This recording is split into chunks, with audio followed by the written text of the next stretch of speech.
Okay, so this is mock interview test, mock test, mock. What is it? Mock interview test. Oh my God, yeah. Mock interview test with Haidir for Chevening 2023-2024. So good luck. Okay, hi, how are you, Haidir Algi? Hello, ma'am. I'm very well. Thank you for asking. How about you? How are you feeling today? I'm good, thank you very much. So my name is Sukartiasa Kusmastuti. I'm from the British Embassy. I'm here along with two of my colleagues. A is from the UK Indonesia Partnership, and B, she is an alumni of Chevening in 2016-2017. Three of us here are going to interview you for the Chevening. I hope you can do the interview well. Just relax, and it's time for you to shine. Yeah, so don't be nervous. So maybe to begin with, you can introduce yourself. All right, ma'am. First of all, I would like to say thank you so much for this golden opportunity, Mr. and Madam panelists. I'm still trembling, to be honest with you, but I'm so excited and beyond grateful to be here. Please allow me to introduce myself. My name is Haidir Algi Gafar Farida. You may call me Haidir, and I'm originally from a small village in Kutai Kartanegara, Regency, East Kalimantan. Talking about myself, I would say I'm highly passionate about English pedagogy because its learning and teaching activities have been my coping mechanism to catch up as a slow learner when I was a kid. That's why I'm dedicating myself to work as a full-time English teacher for students with learning difficulties using my digital platforms. However, I acknowledge that my skills are still lacking in humanizing technology to be more suitable and favorable for slow learners. Therefore, to complement my minimum understanding of EdTech and English pedagogy for students with special needs, I'm holding 2 unconditional LOAs from St. Andrews and Brighton Universities, majoring in MA TESOL with specialism in technology in the TESOL context for my Chevening application, ma'am and sir. Thank you. Okay, so Haidir, you mentioned that you are from Kutai Kartanegara, right? So can you tell me a bit about your childhood, your adolescence in your home cities, and how Yes. you are achieving what you are in right now? Yes, ma'am.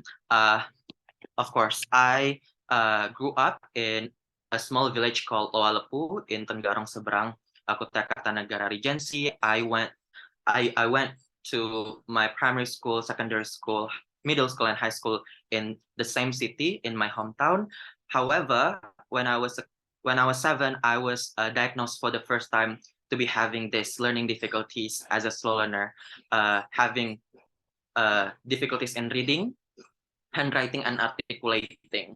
However, I was not accepted to enter in the inclusive or special education nearby because I was not considered having physical or mental or intellectual disabilities. That I had to join the public schools, which is really not very supportive for slow learners, because we as a slow learner, we were expected to pass primary school for about 9 to 10 years, which is really not time efficient. While these students my age, they only need these ordinary students only needed like 6 years at max. That's why I had to compromise my playing time, my leisure time. After school, I always went to my English teacher to review everything that I learned in the day. And after 6 years doing this extra courses with my English teacher, I managed to pass the exam in time, 6 years, and the next secondary school. So I feel like I from that journey, I believe that slow learners actually have the potential and the same opportunities to achieve the same achievement as the other students, just with extra time, extra repetitions, and extra resources from our teachers. I think that is the takeaway that I really learned from my journey in my childhood. childhood, ma'am. Okay, so in your opinion, what does leadership mean for you? Talking about leadership, in my opinion, leadership to me means facilitating our members' needs, concerns, and interests. The uh, the most memorable leadership experience I had when I was in my undergraduate study is when I was mandated to be the president of Valiant English Debate Society in my campus. I learned, the value of leadership in this leadership journey, because before that, as a member, we always conducted the weekly training, sparring, and other tournaments on the spot in the university lab. However, when I was selected to be the next president in 2020, everything changed to be completely online learning due to the pandemic of COVID-19 in 2020 March. So I needed to adjust and adapt with digital meetings on Zoom and Discord, which were very unfamiliar for my members. Therefore, I had to convince them not to quit practicing by facilitating their needs and their concerns regarding this matter by getting financial support from the rectorate. After negotiating and receiving the funding, I allocated the budget for this my members' internet data, for chosen debaters to represent our faculty, and hiring national coaches for the intensive mentorship, because that's what they need to begin with. Also, I still organize UMDC as the internal tournament and sourcing for potential debaters from 8 faculties in the campus. Because of this, facilitating breakthrough, we broke to the semifinalists and received got best speakers rewards after being TACM for almost half a decade. I think that is one of the most biggest leadership journey in my undergraduate journey. So I can conclude that facilitating is the most significant quality that leaders should have, ma'am. So how does those leadership quality that you define would support you in your future career through Chevening Scholarship? Can I ask for the clarification for that question? Do you mean that how can I apply those facilitating skills in the future leadership? Yes, and how then Chevening Scholarship would influence you or be benefit for you? Yes, for my Chevening application, those facilitating skills that I learned from my leadership journey, I would also use that quality to do this agenda about slow learners care and slow learners awareness, because that's all my mission to join to apply to pursue my master's degree with Chevening Scholarship. So what can I do to use that facilitating qualities is, of course, by joining the volunteering projects that I notice there's going to be available in the UK, in specific universities that I chose, specifically about teaching this school children in St Andrews City in Scotland, who's considered as having specific learning difficulties. By having those facilitating qualities, I could conduct the need analysis and doing the survey, just like I did with my project previously, how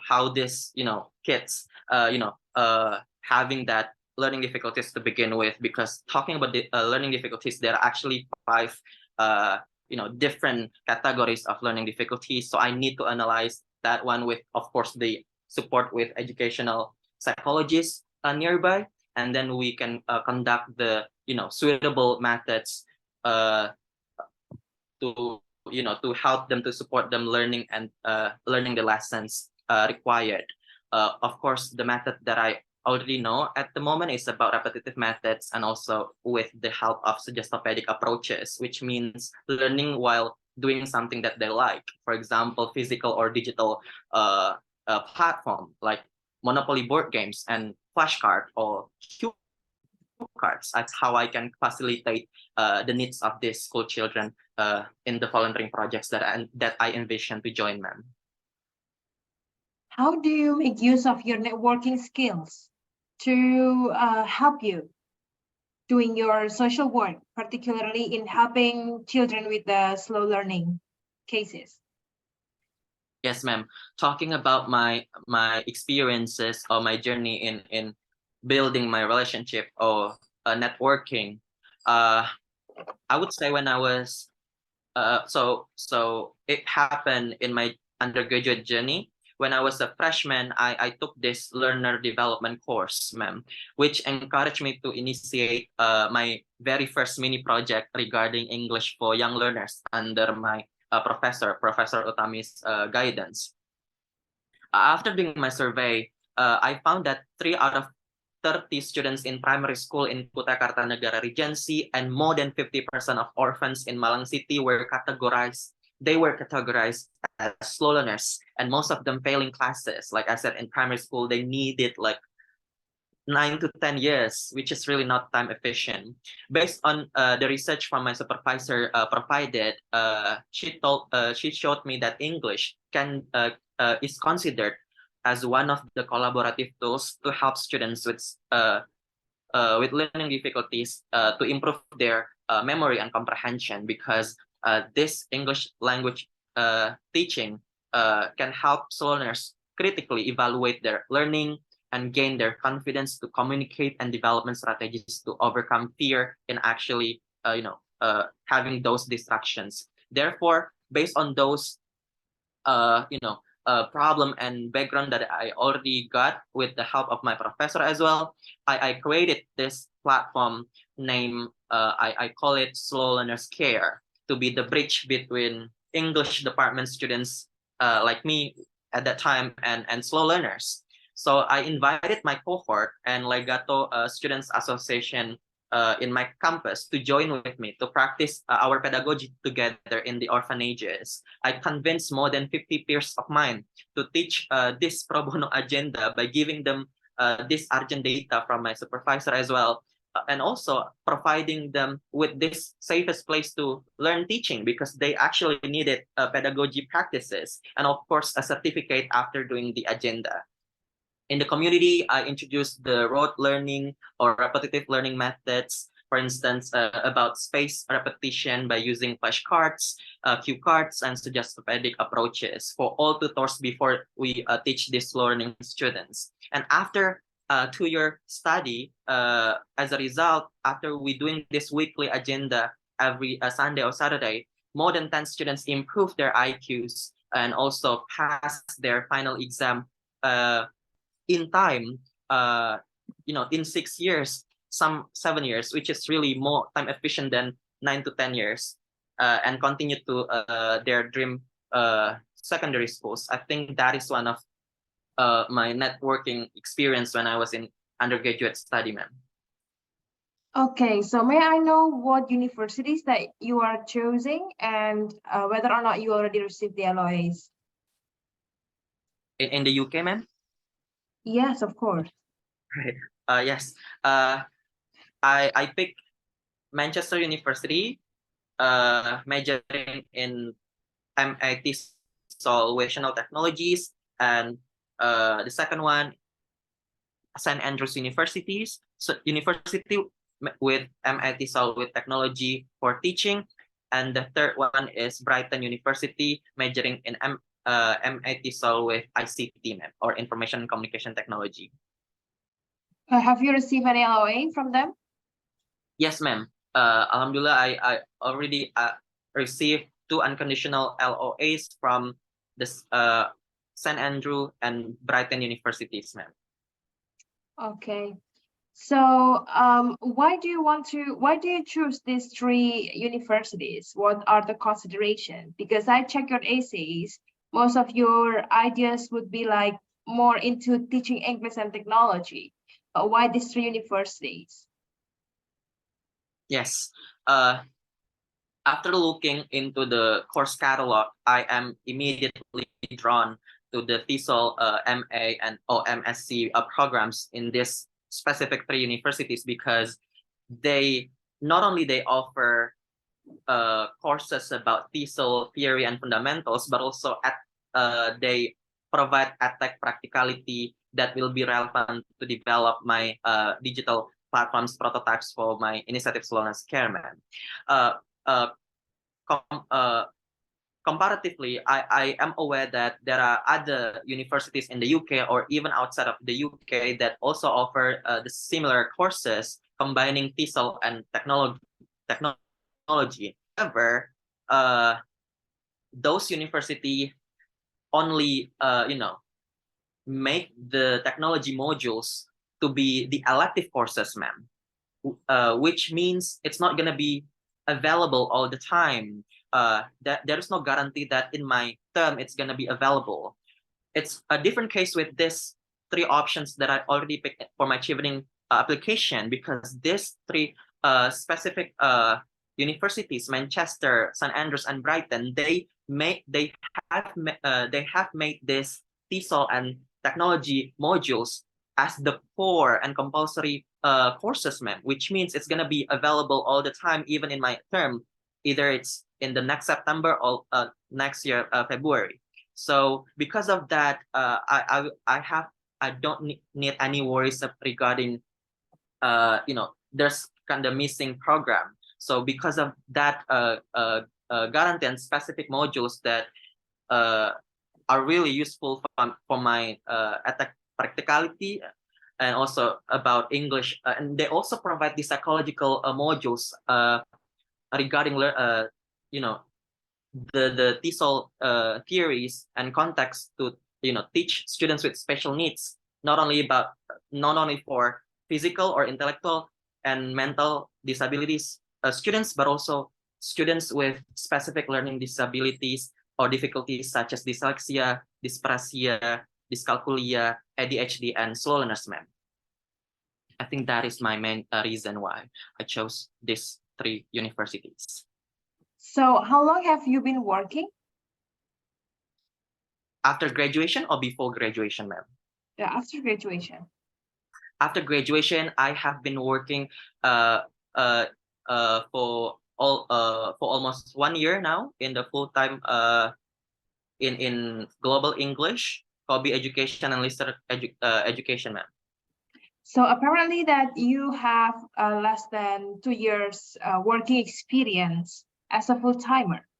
My question is that why now? Why not waiting for next year or next 2 years when you already have sufficient working experience to apply for the scholarship?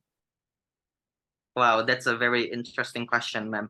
I believe that Chevening scholarship doesn't have the same regulation regarding work experience like Manchester University, ma'am, which means only counting work experience after graduation. I am aware that from the policies in Chevening website, I noticed that Chevening also counts work experience before graduations in terms of internships, volunteering projects, paid or unpaid part-time jobs, and even teaching assistant with professors. And because of those, I believe that the essence of work experience after or before graduation are actually the same, ma'am. Having this exposure of the specific gaps or needs towards our field, which I already found in my volunteering projects, ma'am. I had been involving in several volunteering projects to practice my pedagogy and also to conduct my mission about slow learners awareness and slow learners care in Eastern Indonesia. And I also already implemented the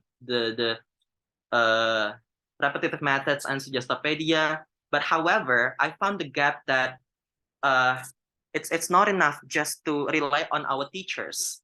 That's why I want to master this technological integrations in the TESOL context that I haven't got in my undergraduate study, ma'am. I think I have already sufficient work experience before graduation, which is allowed by policies in the portal, and the essence of that work experience actually finding that gap, and which I already got, and the needs. So I believe it's pretty much sufficient, ma'am.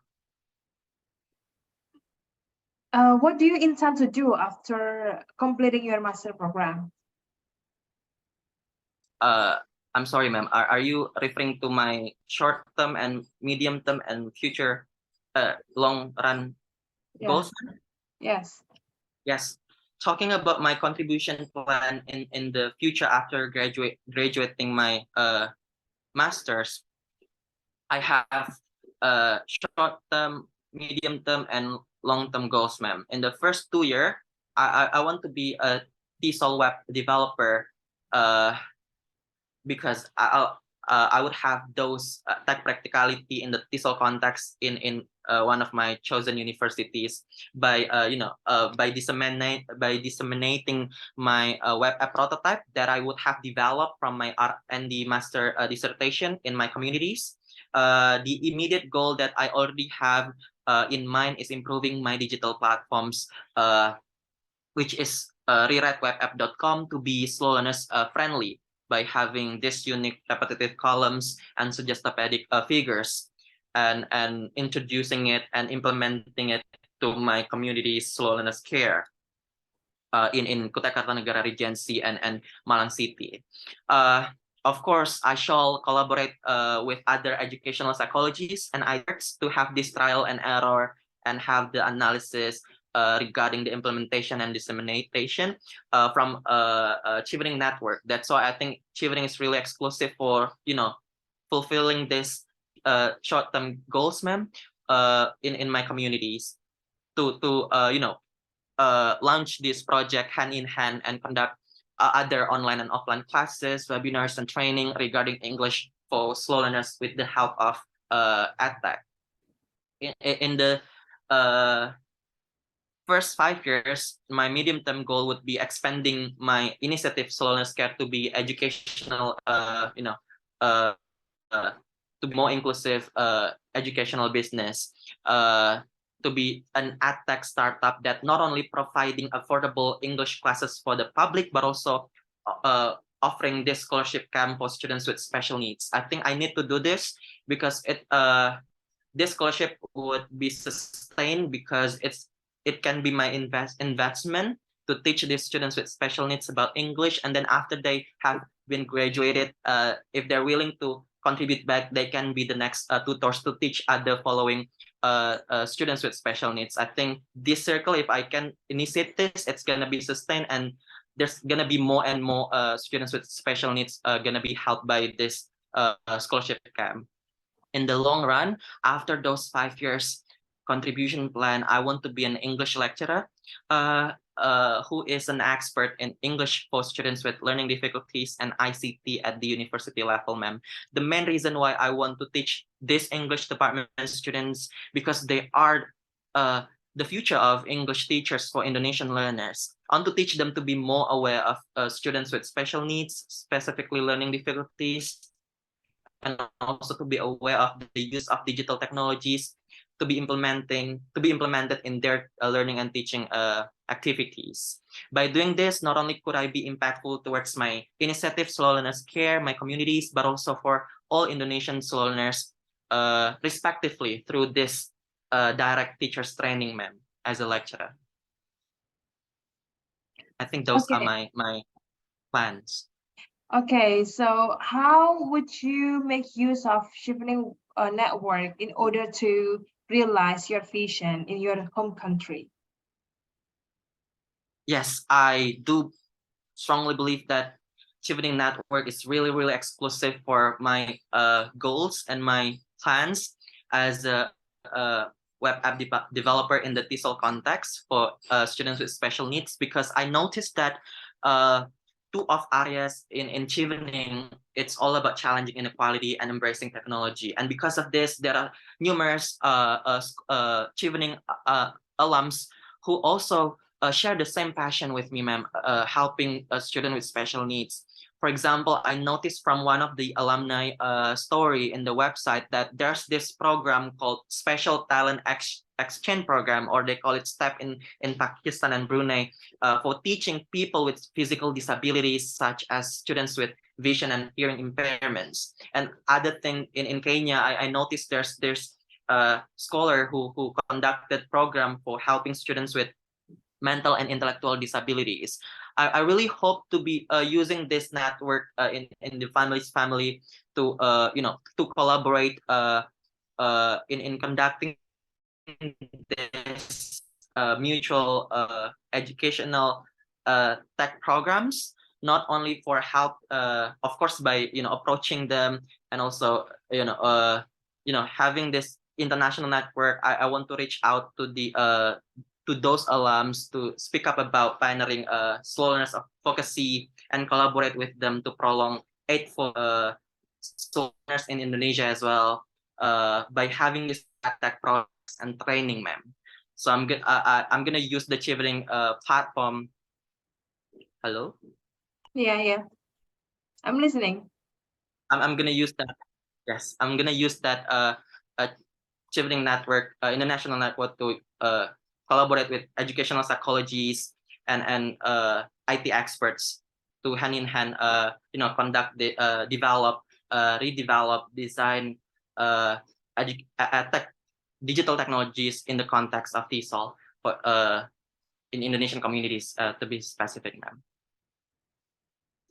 Do you have any question? Yes, ma'am. First, once again, I would like to express my deepest gratitude towards ma'am Sky and Mr. A and Miss C, Mr. Madam panelists, for the time and the opportunity. And I really hope that I could meet all of you in person in other opportunities or occupations.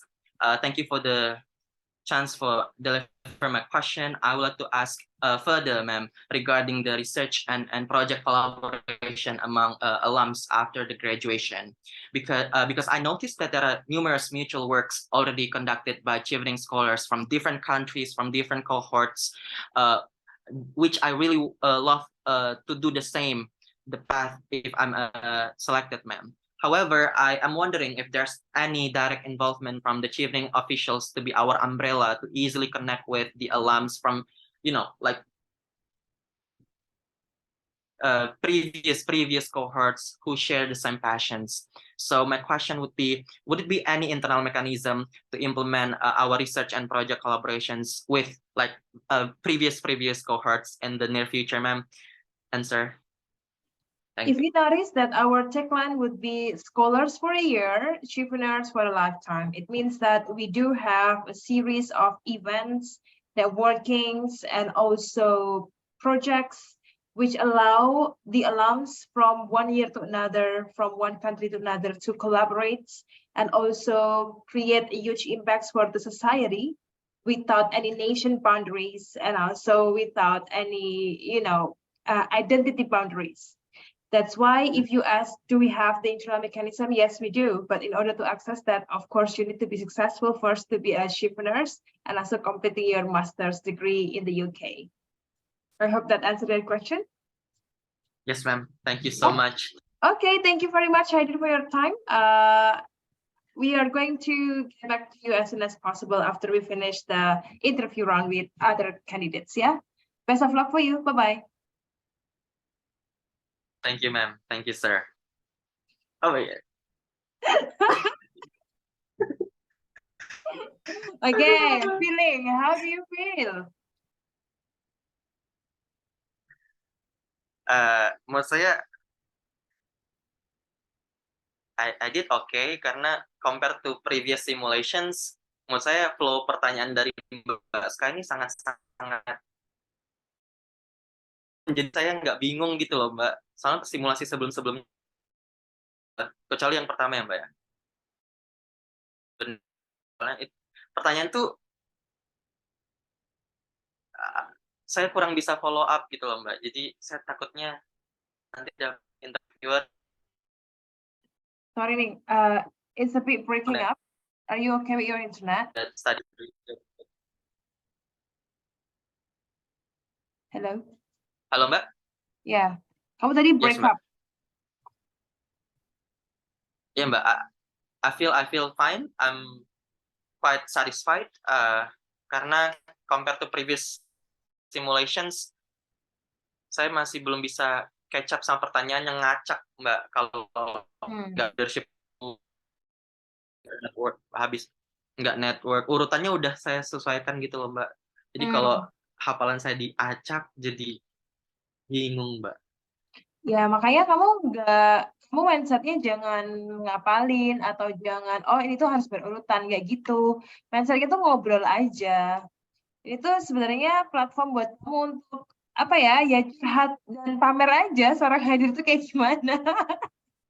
Sombong aja. Gitu, oke, dari aku ya, feedback dari aku ya. Pertama, kamu tuh emang punya kebiasaan untuk sugar coating ya. Tapi menurutku perlu dikurangin sih, karena as much as British culture itu sangat generous in giving compliment gitu ya. Tapi kayaknya kalau sugar coating tuh perlu di tone down sedikit deh ya. Kayak you are repeatedly saying thank you very much again and again. Itu tuh either kamu sebenarnya tuh buang-buang waktu karena kamu lagi pikir jawabannya apa, ya, atau kamu memang orangnya punya style in speaking seperti itu. Tapi menurutku jadi kayak buang-buang waktu gitu loh. Kalau aku sih pengennya, bukan aku pengennya ya, tapi I think that will be great kalau kita bisa ngejawab sesuatu tuh dengan direct, gitu kan, sesuai dengan porsinya, sehingga pertanyaan yang bisa ditanyakan semakin banyak, kayak gitu. Nah, kayak tadi nih, saya aku udah stylenya tadi direct banget ya, langsung set, aku sudah mencoba untuk ngelit sedirect mungkin, nggak terlalu lag gitu kan. Nah, tadi di awal kan aku bilang, oke, introduce yourself gitu, kayak nggak usah kayak pertama-tama saya terima kasih kepada Bu RT, Bu RW, nggak usah itunya gitu loh. Kayak ya udah bilang aja kayak thank you so much for the opportunity, nggak usah thank you for golden globe, golden apa kayak yang kayak terlalu sugar coating gitu.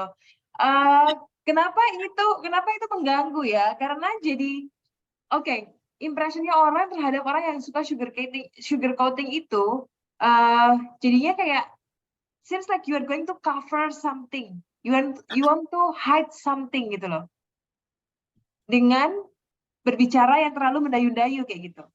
Padahal kan enggak kan, itu cuma style kamu doang gitu. Makanya cut off the sugar coat ya, langsung fokus aja. Thank you for the opportunity. My name is Haidir Algi. I'm so excited here to bla bla bla bla. Terus kamu tadi kan di awal kamu menyampaikan kalau kamu tuh slow learners gitu kan. Kayak tiba-tiba gitu, kamu tuh cuma disuruh memperkenalkan diri, tahu-tahu kamu sudah menceritakan tentang case kamu gitu. Itu nggak apa-apa, tapi dengan cara yang graceful. Ya, kayak misalnya, okay, you can say, my name is Haidir Algi, instead of saying, gue tuh slow learner loh, kasihani aku, instead of saying that, kamu bisa bilang, I am a founder of apa-apa-apa. Kayak gitu. Ya, I'm a founder of apa sih namanya Slow Learner Care ya, apa Slow Learning Care. Ya, I'm a founder of Slow Learning Care. It's a platform yang aku buat dari my personal experience as a clinically diagnosed slow learners. And this platform itu ada di sini atau memberikan dampak terhadap apa-apa-apa kayak gitu. Kalau misalnya kamu mau nge-brand dirimu sebagai pemilik atau founder dari Slow Learner Care kayak gitu. Gak usah bilang, aku tuh slow learning, makanya aku ingin mengubah dunia biar jadi fast learning. Kayak ngadi-ngadi gitu. Paham ya, Agi ya? Jadi kayak, kan kalau kayak introduction itu kan kamu bisa arrange nih, bisa kamu poles di awal. Itu kamu poles yang seenak mungkin gitu. Humble brag se-humble mungkin. Tapi bragnya semaksimal mungkin gitu. Oke? Ya, jangan pakai pity party, jangan pakai pity party tone, jangan. Oke, oke, itu satu. Kedua, aku kan tadi nanya, what does leadership mean to you? Gitu kan? Dan kamu bilangnya keywordnya adalah facilitating. Leadership itu berarti kamu bisa memfasilitasi kayak gitu kan. Nah, oke, kamu menjawab itu, aku bisa relate itu sama essay kamu. Tetapi sebenarnya gini ya, kalau essay itu kan kamu kayak patah-patah ya. Oh, ini leadership and influence, ini networking, ini university choice, ini career plan gitu. Nah, yang interviewer cari dan biasanya missing dari essay adalah how these four papers itu tuh connected to each other. Gitu loh. Jadi yang harus kamu jawab itu adalah koneksinya. Secara bodohnya gini, ini kamu tahu nih pertanyaan soal leadership. Pertanyaan leadership ini, endingnya akan aku kasih bridging ke networking. Gitu. Atau ini leadership nih, maka endingnya akan aku bridging ke reason kenapa aku harus study in the UK. Atau kenapa aku akan bridging ini dengan my career plan. Gitu. Jadi endingnya itu dikasih ekor yang bisa mengaitkan jawaban kamu dengan the next question atau dengan elemen lain yang akan dicari oleh interviewer. Aku nge-freeze nggak? Saya kamu barusan nge-freeze. Iya, suaranya kedengaran, Mbak. Endingnya dikasih link ke next pilar. Ya, kayak gitu. Nah, tadi from your whole answer, semua ya, nggak cuma pertanyaan tadi, di beberapa pertanyaan, pertama, kamu jawabannya tuh muter-muter. Nggak direct gitu loh. Terus kedua, kamu tuh jawabannya nyampur. Jadi kayak ditanya leadership, nyampur ke networking, tapi nyampurnya tuh jadi kayak nggak smooth gitu loh. Karena muter-muter tadi, sebenarnya tuh endingnya mau kemana sih? Ini kayak ada assertion, reasoning, example, link back. Ini sebenarnya link backnya mau kemana sih? Hilang gitu loh. Padahal interviewer itu kan kedengerin kamu sambil nulis nih. Kalau kamu terlalu muter-muter kemana-mana, dia kan kehilangan cerita kamu. Gitu loh. Gitu. Nah, jadi kamu selama menjawab interview itu harus kamu pikirkan bagaimana caranya untuk membantu interviewer mencari koneksi dari cerita-cerita kamu di essay, sehingga itu menjadi satu kesatuan yang utuh untuk menceritakan seorang Haidir. Kayak gitu. Mentalnya itu dulu ya, yang di frame di kepala kamu itu dulu. Nanti praktikalinya kita bisa bahas lagi. Gitu. Nah, terus tadi tuh aku udah nge-bridge loh. Aku tadi pertanyaannya agak panjang kan. Bagaimana kamu bisa menggunakan leadership kamu untuk support future karir kamu, ya kan? Melalui shifting scholarship. Ya, itu pertanyaannya yang panjang ya. Gue masih sengaja ngasih pertanyaan panjang. Terus kamu bingung kan, ini mau kemana jawabannya, dari angle mana? Itu sebenarnya adalah hint. Hint biar kalau pertanyaannya pun simple, kamu bisa jawabnya kayak gitu loh. Itu kan ada layernya kan. Kamu jawab leadership, tapi kamu juga menjawab exclusivity. Kenapa melalui shifting scholarship, dan kamu nge-bridge leadership kamu dengan your future career. Gitu. Jadi itu pertanyaan ada intentionnya sebenarnya.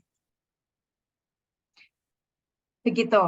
Nah, are you listening, because you're freezing? So kamu oke.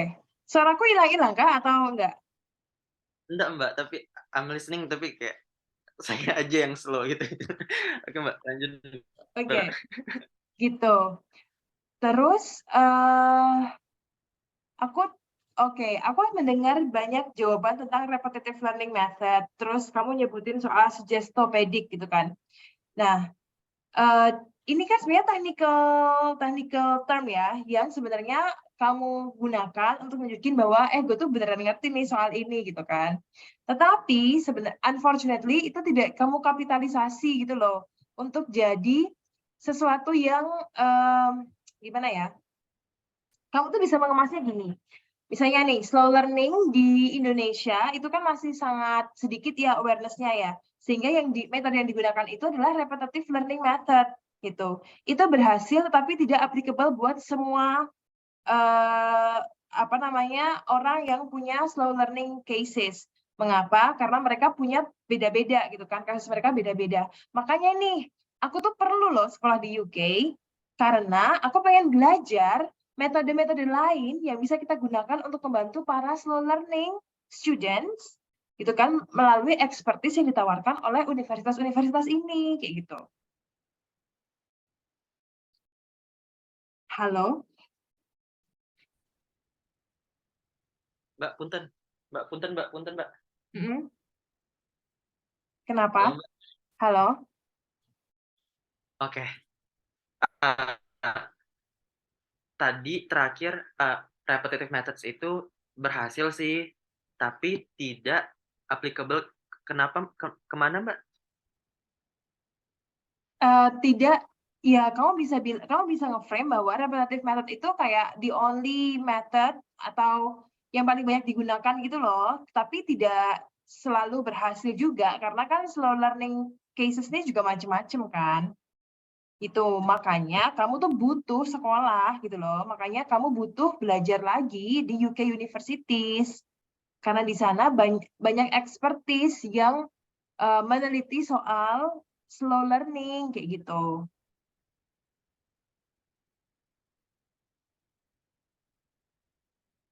Paham nggak?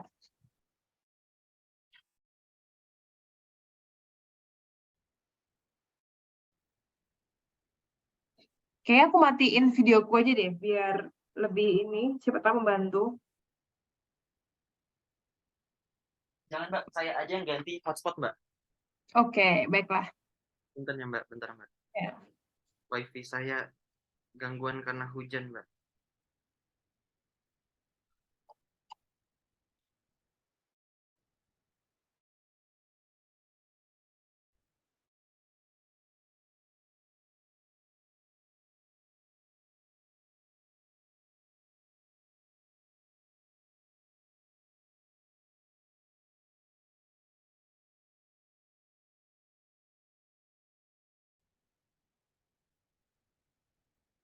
Halo, Mbak Sky. Tes, Ya. tes. Mm-mm. Lancar, Mbak? Ya, oke. Oke, yang tadi udah dapat belum?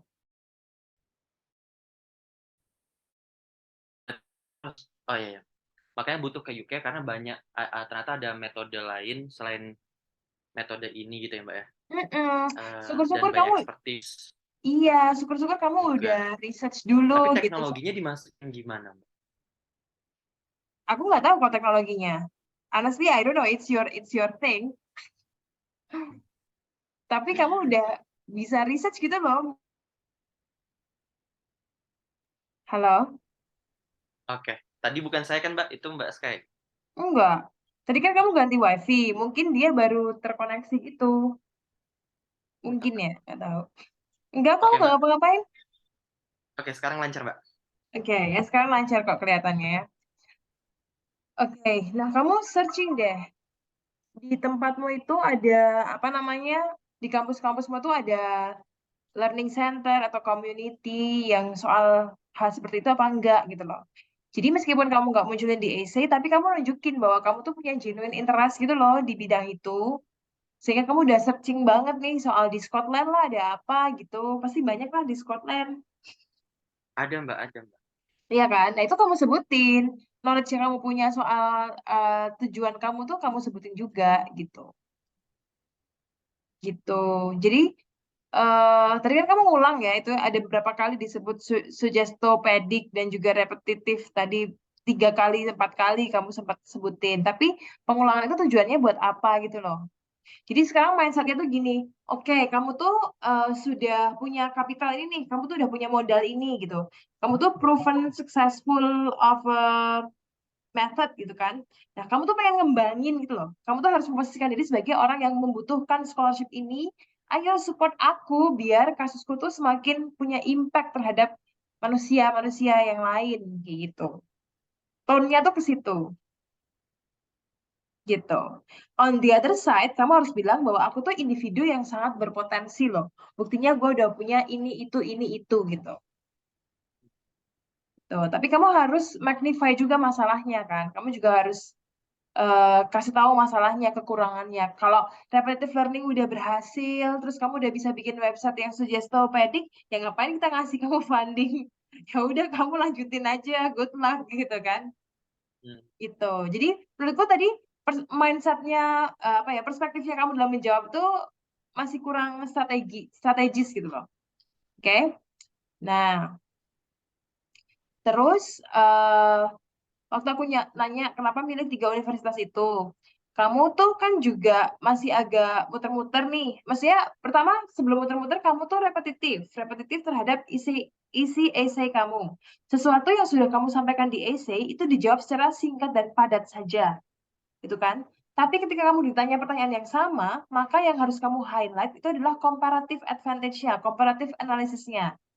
Kalau ditanya, kamu milih apa aja, kampus apa aja, berarti yang harus kamu tegaskan adalah di kampus mana kamu dapat LOE, ya, especially the unconditional one.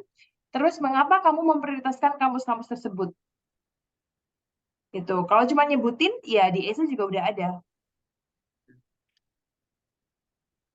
Gitu. Atau kamu bisa nyebutin, I chose 3 universities that have the apa namanya learning technology and TESOL as the core modules misalnya kayak gitu, which are ini karena ini kayak gitu. I obtained 2 unconditional letters from Brighton and St. Andrews gitu, and I'm drawn to apa kayak gitu. Dan sebenarnya kenapa mereka nanyain lagi, padahal udah jelas mereka pegang essay kamu loh. Itu karena pengen tahu kamu udah dapet AOE belum, gitu. Atau sejauh apa kamu tuh memahami kota yang kamu tinggali atau kampus yang mau kamu jadikan tempat belajar, kayak gitu. Jadi kalau ditanya soal university choice, arahnya ke situ. Nah, yang terakhir tadi itu termasuk heavy question ya. Sebenarnya itu pertanyaannya aku adalah why now? Kenapa sekarang? Gitu kan? Kenapa sekarang kamu harus ambil chevening gitu? Di konteks kamu, karena kamu baru setahun lulus dari kampus, ya kan? Nah, tapi tadi kamu responnya kayak gini, pengalaman kerja sebelum apa sesudah ya? Kamu kan nanya gitu kan ke aku, sesudah lulus apa sebelum lulus?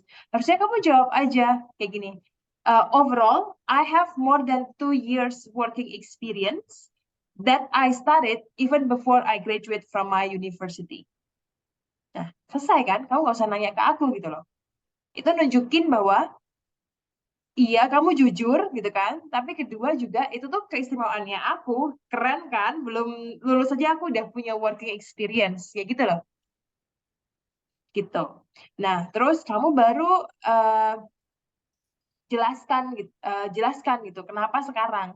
Nah, jelaskan, my focus, throughout my career, I have two focus. Number one, itu adalah ngasih pelajaran bahasa Inggris kepada orang-orang Indonesia, dan yang kedua adalah mengerjakan proyek yang membantu anak-anak dengan slow learning, kayak gitu, melalui through technology, kayak gitu. Especially now sudah zamannya blended learning atau apa namanya teknologi enhanced learning gitu kan. Nah, udah nih kamu udah kaitin nih 2 hal yang jadi fokus kamu. Setelah itu kamu kasih elaborasi lagi gitu. Kenapa harus sekarang? Berarti kan ada yang kurang. Kalau tanya kenapa harus sekarang, berarti di status quo itu ada yang kurang, gitu. Dan yang kedua, sekarang tuh ada momentum yang tepat. Karena kalau jawabannya why now? Nah, sekarang kamu analisis di proyek kamu apa yang kurang. Terus lapis kedua analisisnya momentum apa sekarang? Nah, momentumnya adalah sekarang dulu yang semua lesson face to face aja, anak-anak slow learning itu punya keterbatasan dan membutuhkan bantuan dan mereka keteteran. Terus sekarang tiba-tiba mereka harus deal dengan fast pace of technology yang semakin berkembang gitu loh. Nah, ini kesulitan kalau teknologinya tidak memfasilitasi, ya kan? pace of learning yang suitable untuk teman-teman dengan slow learning problems. Gue lagi aja interview sini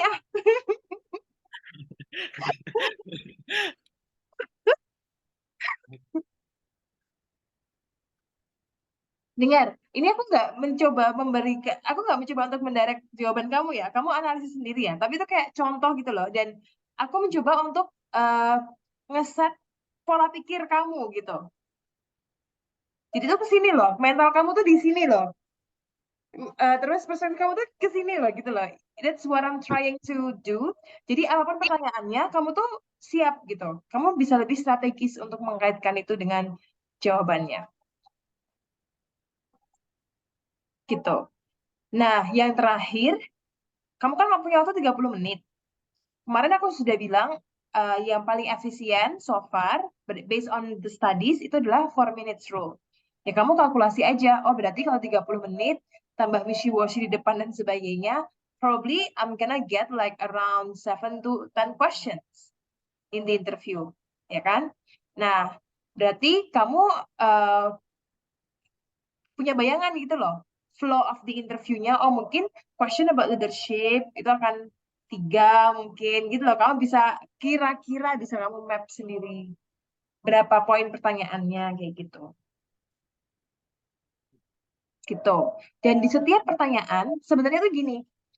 Oke, interviewer tuh punya list of question, mereka bisa tinggal milih gitu kan. Tapi pertanyaannya tidak akan lepas dari essaymu.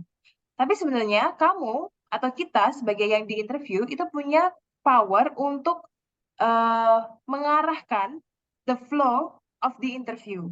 Ya dengan cara tadi kita konekin lagi. Setelah itu juga in every single answer jawaban kamu tuh akan berkesan kalau kamu tuh punya elemen of cetar di akhir gitu loh. Dikasih elemen of cetarnya di akhir gitu. Kayak misalnya tadi kamu mau ngejawab soal apa ya, misalnya kayak how would you like to make use of chevening community gitu kan.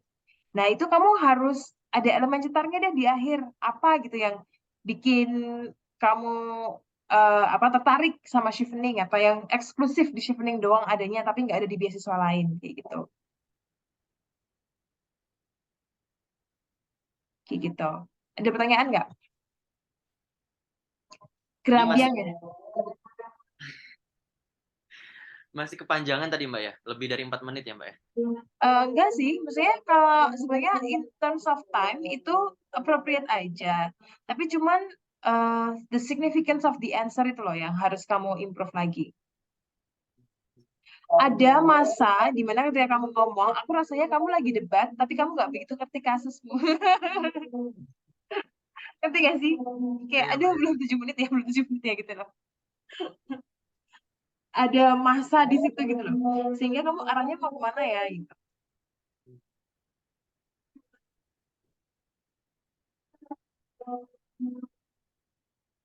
Ada pertanyaan nggak? Coba aku kasih satu tes dulu ya. Kalau misalnya kamu bisa menjawab lagi ketika aku nanya tadi. Tadi nanya, what do you intend to do after completing your master's in the UK? How would you like to answer that? Talking about my contribution plan after graduating from my master's degree in the UK, I have 3 plans about my short. I have 3 plans. Number 1, my short-term goals would be, you know, disseminating the web app prototype that I would have redeveloped for my master's dissertation about the web app digital platform to help slow learners in my initiative, Slow Learners Care. Of course, by doing this, I shall collaborate with the Chevening network, the other educational psychologists and IT experts to conduct the trial and error and need analysis more and revision before introducing it to other schools or other universities for the public. For my medium-term goals, I would like to expand my initiative, Slow Learners Care, to be an educational startup, educational business of edtech startup, by having you know to be not only providing affordable English classes for public, but also by offering a scholarship camp for students with special needs around Indonesia. I think this circle would be really beneficial as an investment to sustain the circle, because after teaching these students with special needs for months, and if they're willing to go back to contribute back to the community by being the tutor for teaching the next future students with special needs, the circle would be sustained, right? Last but not least, in the long run, I aspire to be the English lecturer at the university level, who can be an expert in both English pedagogy for students with special needs and edtech. The main reason why I want to teach English department students, because they are the future of English teachers for Indonesian learners. So if I can teach these students, I want to teach them to be aware of slow learners and the integration of edtech to their English learning and teaching. I think those are my future goals, ma'am. Yang ketiga nggak paham kamu ngomong apa. Kamu nyadar nggak? Kamu ngadi-ngadi. Iya tuh, Mbak. Iya kan? Kayak apa integration apa gitu, kayak oke, berarti ada style ngomong kamu yang masih belum spesifik. Masih belum smart ya. Smart kan harus specific, measurable, achievable, realistic, and timely. Ya kan? Nah, secara time, tadi kamu sudah mendivide itu menjadi short term, intermediate, dan long term. Oke. Nah, measurable, oke lah ya.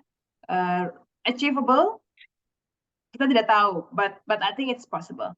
Tapi problemnya adalah specific and realistic. Itu jadi tidak terlihat karena masih kayak ngawang banget gitu.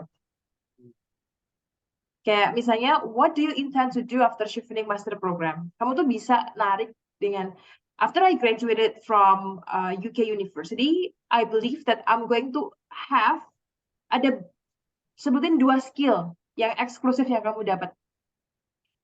I believe that I will obtain apa gitu, kayak misalnya knowledge about how to develop atau integrate technology in apa-apa-apa. Yang kedua, apa-apa-apa. By having this, I will be able to improve my website prototype, my application, web app prototype, blah, blah, blah, blah, blah, blah, blah. This would be my short-term goal. Second of all, baru yang kedua, kamu mau through my experience improving my web app prototype, I would be able to go bigger in a bigger scale of technology atau apa, yaitu ngebuat edtech yang kamu sebutin tadi itu. Tapi aku pun juga kurang jelas itu loh, edtech yang kamu bikin tuh kayak scholars gitu, kayak scooters gitu, atau gimana? Karena kamu menyebutkan bahwa itu fokusnya ke slow learners juga baru di belakang gitu loh. Kamu bisa bilang kayak I would like to bring my skill to influence bigger scale of audience. Instead of just fokus ke sini, aku mau memperbesar ini jadi ini dengan membuat education technology startup tentang ini. Gitu. Lastly, in the long run, as much as I love teaching and involved in the education, I would love to pursue my career as a lecturer, karena di situ aku bisa dapat atau aku bisa punya impact yang lebih besar. Tapi disebutin impact lebih besarnya itu gimana gitu loh.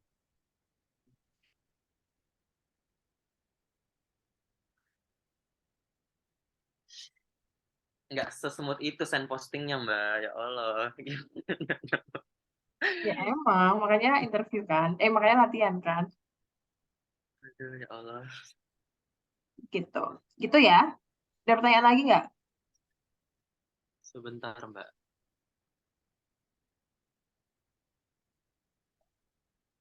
Oke Mbak, tadi saya tertarik dengan ini Mbak, kayak Mbak Sky bilang, eee, kalau ditanya, pertanyaannya agak mirip sama esai, jangan listing down kayak esai, tapi comparative answer.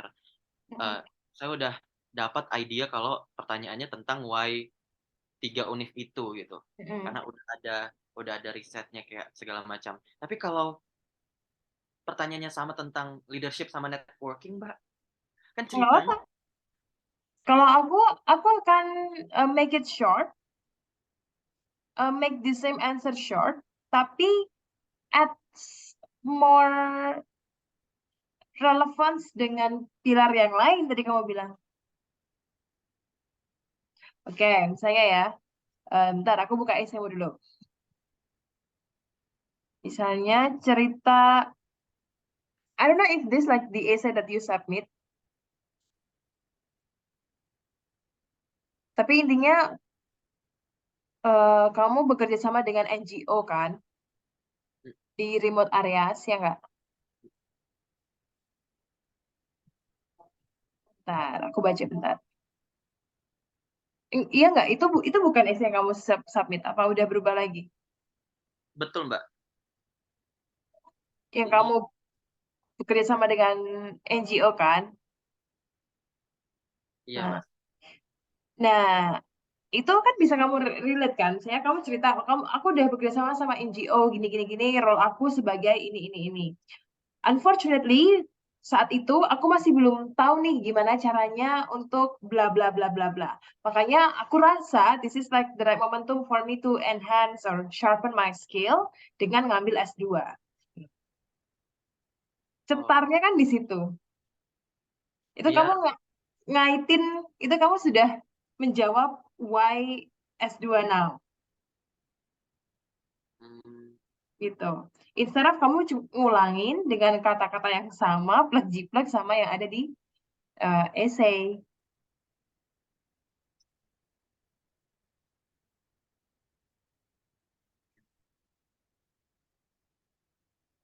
oke Mbak. Di kasus saya tuh Mbak, eee, esai yang saya submit tentang leadership sama networking tuh Mbak, Mm-mm. eee, habis habis dari Mbak Sky, kan Mbak Sky bilang, eee, "Udah cari apa, reviewer yang lain kalau bisa, soalnya bakal bias udah dibaca terus kan Mbak." Nah, akhirnya saya, eee, minta tolong Mbak Farah, kalau nggak tahu Mbak Sky kenal atau enggak, itu juga alumni Chevening. Katanya tuh esai leadership saya sama networking saya tuh kebalik Mbak. Mhm. Nah, tapi udah terlanjur submit. Lolos kan tapi? Kenapa Mbak? Lolos kan tapi? Iya Mbak, tapi masuk. Nah tapi saya setuju sama feedback-nya beliau Mbak, kayak, iya ya baru nyadar yang lebih leadership tuh yang kalian, yang lebih networking tuh pas NGO Mbak, gitu. Hmm. Sebenarnya itu tuh beda tipis sih menurut aku. Aku juga setuju. Makanya kan aku suka agak bingung kan dengan dua esaimu itu kontennya kan kurang solid gitu antara dua itu. Tapi sebenarnya itu kayak dari pembacaan aja sih. Misalnya nih, kamu kolaborasi sama 310 NGO misalnya. Kamu mau emphasize your role as one of the team in the NGO atau bagaimana kamu make use of 310 NGO ini? Itu masalah pembacaan. At glance, memang kayak kesannya kalau kayak gitu berarti lebih ke networking dong. Soalnya kayak merangkul banyak party, stakeholders gitu kan. Tapi ya enggak juga. Pembacaannya apa terhadap si essay ini? Tapi aku setuju. Itu tidak clear bedanya antara networking sama leadership. Tapi lolos kan? Tapi terakhir Mbak, udah azan di sana saya notice, apa namanya, leadership tuh bold line antara leadership sama networking tuh berarti gimana Mbak? Kalau leadership itu kamu emphasize your role, your personal contribution. gitu kan? How you manage, how you facilitate, how you, ya gitulah, pokoknya how you lead, gitu. Tapi kalau networking, itu lebih kepada how you make use of the team. How you connect and how you make use of the team.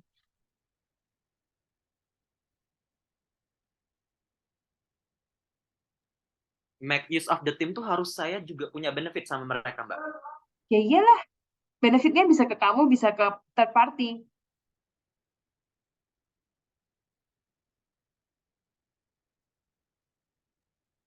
Oke, Mbak. Kamu tahu nggak apa sih strength dari profil kamu? Kamu bertanya-tanya nggak, kenapa sih aku shortlisted? Emang istimewanya apa gitu? Perasaan esaiku, ya nggak tahu sih, how do you feel about your essay kayak, mungkin yang lain ada lebih bagus, tapi kenapa aku terpilih? Apa menurutmu? Slow learner, Mbak. Belum ada, Mbak. Exactly. Kasus yang kamu bawa itu kasus yang masih baru dan belum pernah diangkat sama candidates yang lain gitu. Makanya ini tuh chance kamu sebenarnya untuk bisa shine out gitu loh. Tapi kamu harus convince gitu loh, convince ke interviewernya bahwa kamu memang worth to be invested gitu loh. Ya, makanya tadi instead of kamu bilang, oh ini di Indonesia tuh kita pakai ini, tapi kamu bilang di Indonesia tuh baru pakai ini gitu. Terus umbrella kamu nih, umbrella kamu, kenapa slow learners tuh seksi gitu kan? Karena ini tuh masuk ke prinsip of equity gitu loh. It's like education for all. Ini quality education dan equity in education. Ini kan sesuatu yang seksi banget di UK gitu loh. Ya, jadi itu yang harus kamu jual, itu harus menjadi sumber kepedean kamu gitu. Kamu tuh sangat seksi, seseksi climate change. Gitu. Oke. Siap, Mbak. Mhm. Ya, terus di sini berarti harus nunjukin bahwa oke, kamu kan punya kasus yang bagus nih soal slow learning. Berarti kamu harus bilang, kamu harus bisa memproyeksikan bahwa oh aku tuh anak yang bisa untuk execute ini loh. I'm a born as a pioneer. Gitu. Itu yang mentalnya harus kamu punya. I'm born as a pioneer. I'm born to execute great projects in the future. Especially the case is personal for you karena kamu juga dalam grup targeted group yang mau kamu bantu kan. You were there gitu. Mbak, terakhir. Nah, eh, karena Mbak sekali nge-highlight itu kayaknya yang paling bisa dijual slow learner-nya, makanya kayak mungkin cerita Valian yang terlalu panjang itu harusnya kan udah di esai gitu ya, Mbak ya. Jadi mungkin saya harus cari leadership qualities sama networking qualities saya yang berkaitan dengan slow learner nggak sih, Mbak? Kayak You biar can do semuanya. that. You can do that. You can do that. Jadi misalnya kamu tanyain soal, oke, tell me about your leadership experience in the past gitu kan. Kan kamu udah punya 2 cerita nih. Pilihan kamu bisa pilih salah satu cerita yang paling besar dan paling relevan sama the whole image kamu, gitu kan? Atau kamu mau sampaikan dua-duanya if they both have a apa namanya equal significance, atau kamu mau sebutin satu atau dua, tapi kamu juga bisa menceritakan hal yang lain, gitu. Saya my leadership skill has been tested through 2 major environment where I grow as an individuals. Number one, when I was struggle as a novice debater, but I got the opportunity to be the leader. It was very challenging, blah, blah, blah, blah. 3 kalimat selesai. And second of all is when I have to organize big slow learning project involving sekian NGO di daerah ini. Terus masuk cerita yang kedua yang lebih relevan dengan profil kamu. Jadi kayak yang tentang Valian tuh kayak curhat-curhatnya. Ya jadi gue tuh dulu pernah di Valian ya, gini-gini. Tapi sebenarnya yang paling lo harus pay attention tuh kontribusi gue di sini, di yang kedua ini kayak gitu. kayak side story aja. Oke Mbak. Aduh. Networking juga seperti itu. Ah. Ya. Terus juga karena kamu nggak dapat LOE dari Manchester kan, Iya Mbak. kamu juga bisa consider untuk less prioritize talking about Manchester. Itu. Kayak lebih kamu ntar kalau ada kesempatan ngomongin soal your university choice, di magnify di St. Andrews dan Brighton. Nggak apa-apa Mbak. Ya nggak apa-apa. Lah dapatnya LOE di situ. Oke Mbak. Oke Mbak. Oke. Ya makanya kamu harus.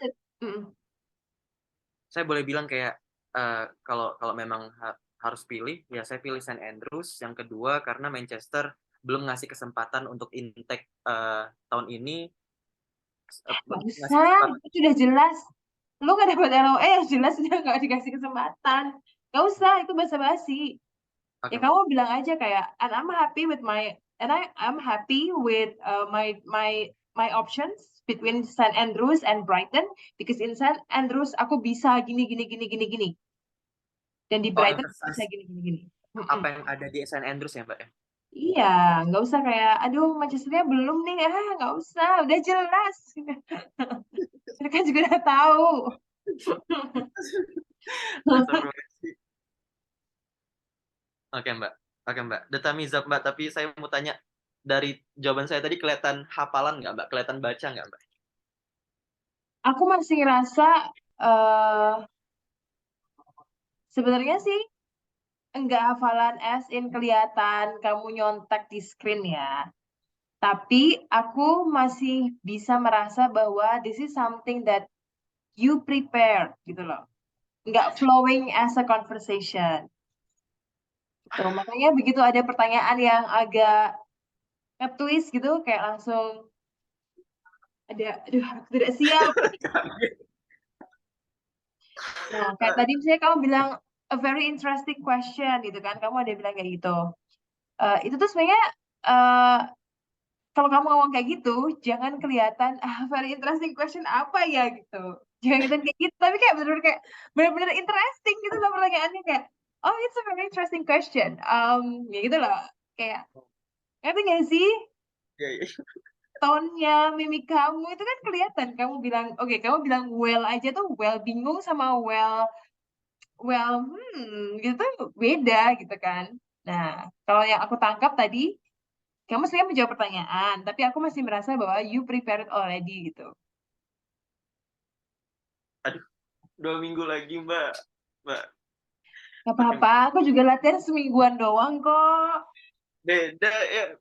7 tahun work experience-nya, saya ingusan loh Mbak Iki, ya Allah. Enggak ya, enggak ada hubungannya ya. Aku juga, kan itu juga pandemi, aku nggak ngomong bahasa Inggris banyak-banyak sama orang, so it's my English was just so bad back then.